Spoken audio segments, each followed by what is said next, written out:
So are these high yield bonds that are listed on investment apps actually safe to invest in? Okay, this is a very common query nowadays because it's almost everywhere on YouTube that these apps are promoting such bonds.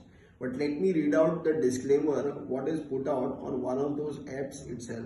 Bonds rated A minus and below are riskier. Bonds carrying a credit rating of A minus and below are much lower in credit quality than AAA rated bonds. Investing in such bonds is like lending your money to a startup or a microcap company.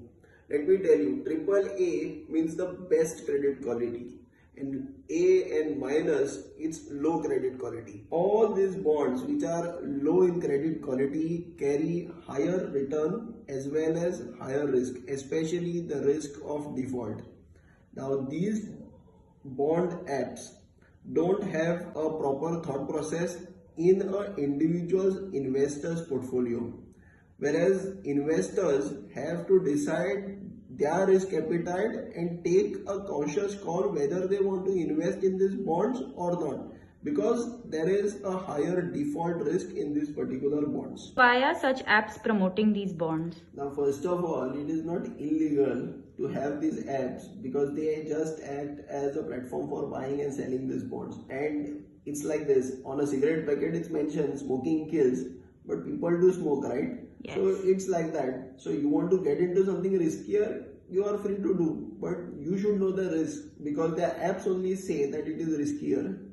So what are the alternatives if someone wants to invest in bonds? Now, first thing is, as an investor, he should invest in a goal-oriented fashion. For that, there are proper debt mutual funds, from corporate bond fund, debt fund, income fund to high risk credit risk fund, not as risky as this kind of bonds, and they are tax efficient, so till the time you don't withdraw there is no tax impact. Unlike in these bonds, if you invest every year, the coupon that you get, it will be taxed as per your tax slab. So most of the ultra HNIs, they prefer to get into these corporate bonds or any other debt fund if they want to invest in a tax efficient manner. So investors have to discuss these things with their certified financial planner and invest accordingly. And if anybody wants guidance, please comment fund and our team will help you out.